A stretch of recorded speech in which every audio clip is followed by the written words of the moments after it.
नमस्कार मेरी प्यारी बहनों। आप सभी बहनों का मेरे YouTube चैनल पर हार्दिक स्वागत है। प्लीज़ आप सभी लोग मेरे चैनल को लाइक व सब्सक्राइब ज़रूर करें। आइए पुत्रदा एकादशी व्रत कथा सुनते हैं।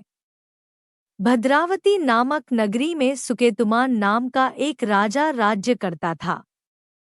उसके कोई पुत्र नहीं था। उसकी स्त्री का नाम शैव्या था। वह निपुत्री होने के कारण सदैव चिंतित रहा करती थी। राजा के पितर भी रो रो कर पिंड लिया करते थे और सोचा करते थे कि इसके बाद हमको कौन पिंड देगा। राजा को भाई बांधव धन, हाथी, घोड़े, राज्य और मंत्री इन सब में से किसी से भी संतोष नहीं होता था।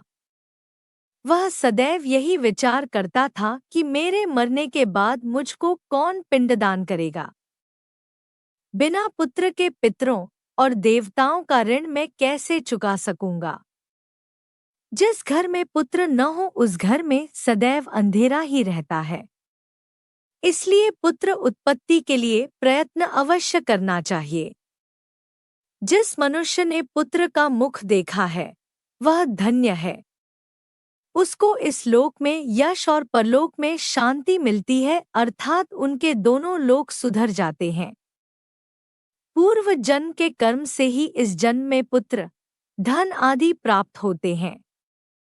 राजा इसी प्रकार रात दिन चिंता में लगा रहता था।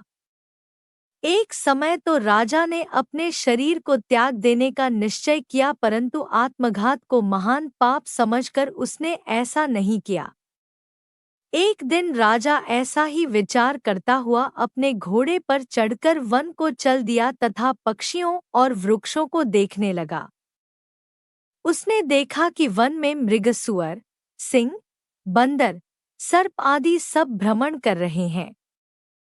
हाथी अपने बच्चों और हथिनियों के बीच घूम रहा है। इस वन में कहीं तो गीदड़ अपने कर्कश स्वर में बोल रहे हैं, कहीं उल्लू ध्वनि कर रहे हैं।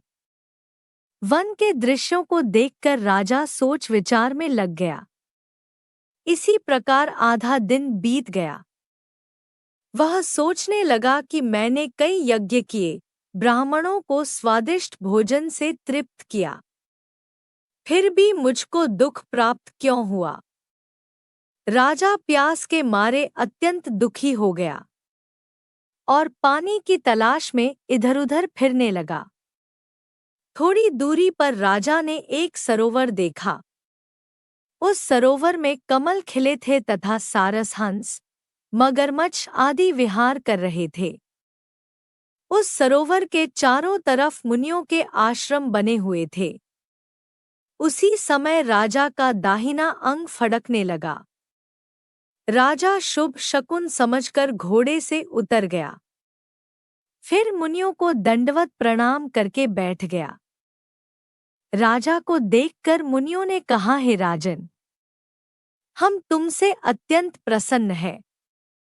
तुम्हारी क्या इच्छा है सो कहो। राजा ने पूछा, महाराज आप कौन हैं और किस लिए यहाँ आए हैं?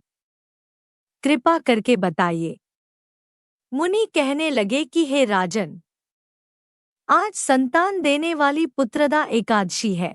हम लोग विश्वदेव हैं और इस सरोवर में स्नान करने के लिए आए हैं। यह सुनकर राजा कहने लगा कि महाराज मेरे भी कोई संतान नहीं है।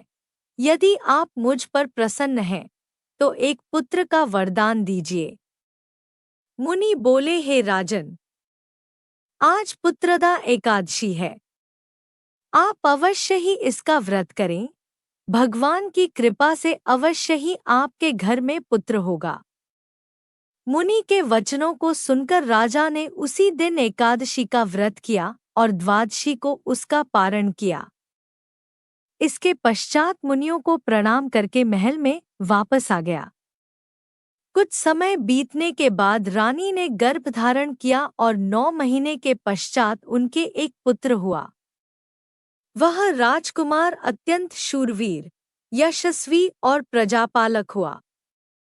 श्री कृष्ण बोले, हे राजन, पुत्र की प्राप्ति के लिए पुत्रदा एकादशी का व्रत करना चाहिए।